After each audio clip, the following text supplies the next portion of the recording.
Let's start this beat off with that mud.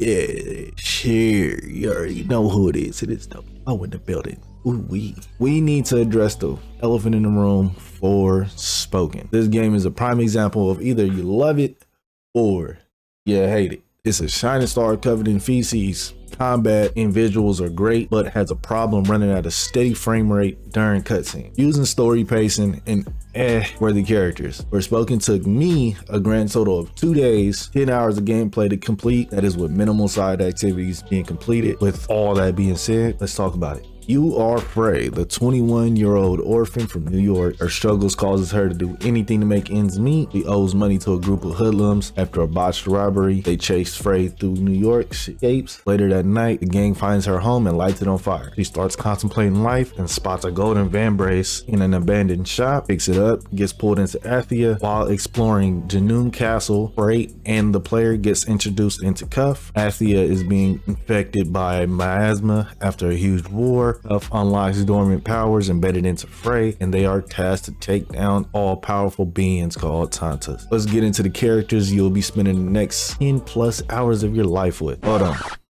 Stop the review real quick. This goes out to all the people trying to say Frey was annoying and or cringe.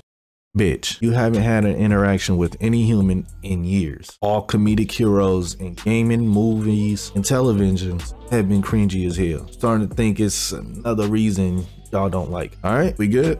Get back to the review. I hate this shit. This shit ugly. Frey was a pretty accurate depiction of a younger hero thrust into a confusing situation, having to make rash decisions to try and get back home. Not giving a second thought on trying to step up to the plate when it comes to saving someone else's home. Cuff was the older, non-hip yin to Frey's millennial high-tech yang. Although most of their bonding experience happened off-screen, I did enjoy seeing the dialogue between them grow finally. Before I speak about any other side characters, I need to talk about Olivia. Can y'all give us more time to bond with characters before y'all kill them all? Like, damn, y'all was teaching us about what's going on in the world, how all the side activities work, and a whole bunch of other stuff that y'all was trying to teach us. And then 4 hours of exposition later, y'all kill a character we never even built a bond with. How come I'm supposed to care about her for? Like, damn. Oh, obviously didn't give a fuck about her. Fuck should I? Crazy thing about that is that they gave us a bunch of screen time with Bob and killing them off late in the game. That's how Olivia is supposed to go, to make me give a damn about her. But y'all don't care. I don't care. Fuck it. Yeah. 4 hours of an exposition dump, one, maybe 2 major interactions, then RP this bozo. Okay, we are in the section where I speak about the things I liked and dislike about this game. These aren't in any specific order. I'm just going through the list. Anyway, let's get into it. I feel like it's only safe if we stay close to our last topic. It's only 2 side characters other than the Tantas that carried harder than a motherfucker who pulled an entire plane at the strongman competition. Robian, aka Break Bob, and his daughter Auden. All other characters were the definition of monotonous, aka being an NPC. I just know this dude plays the violin. He is 6 feet under. This nigga wanted to dance very badly for some reason, and she wants to get her engine blown out by this motherfucker. I like the manipulation games Cuff was playing on Frey to make himself an all-powerful being. Frey bothered me because we got more than halfway through the game and this bitch is still undecisive on if she wants to help or not. Like, bitch, make up your mind, please. So I do understand why people are calling the story boring. To put it simply, the pacing was ass. This was a very beautiful game. The powers were a sight to behold. I like the tones and atmosphere of some areas. Others were different shades of one singular color. If I was a background character in this game,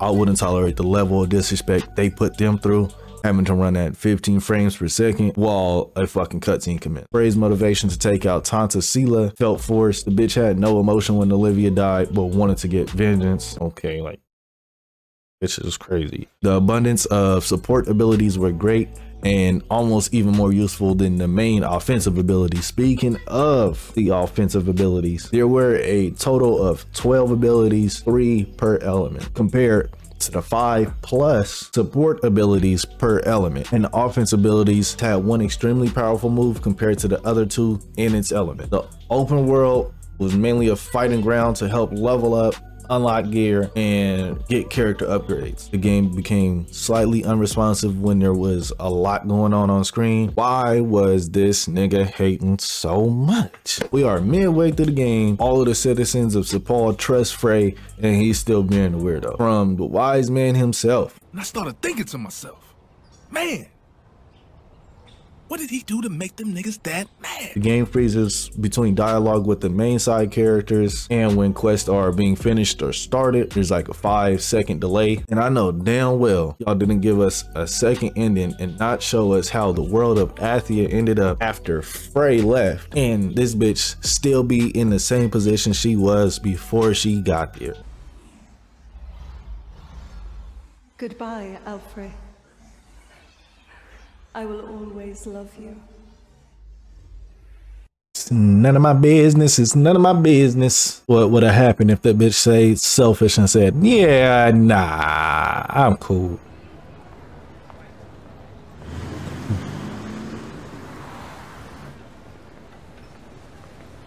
Bitch went back to being a bum? Where do we go now? I'd rather die. Fuck it.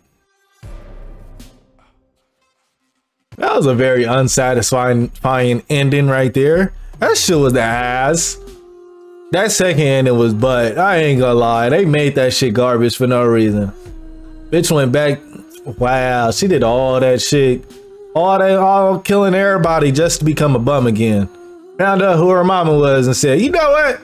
I'm finna go back and be a motherfucking homeless person.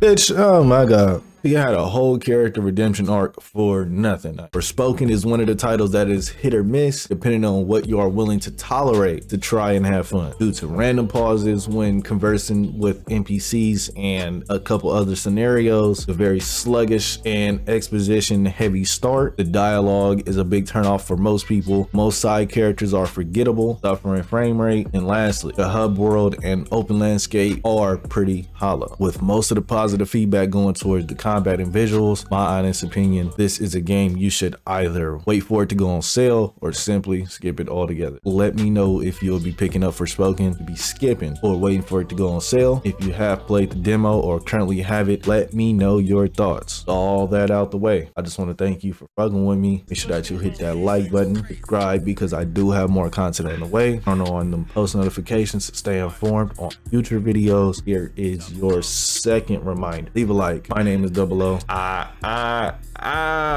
Hold on, baby, hit the pause, gone, do you dance on it? Bust it down, baby, let me see, spread them legs, let me see what you got. Do your job, I got a check for you. Throw a couple bands, put in work, I got some more for you. Slow it down for me, drop it down, girl, get wild for me, small for me, bend it over, go and touch your toes for me. Pause for me, get the can, baby, do a show for me. All money, if you clean and good, I got a note for you.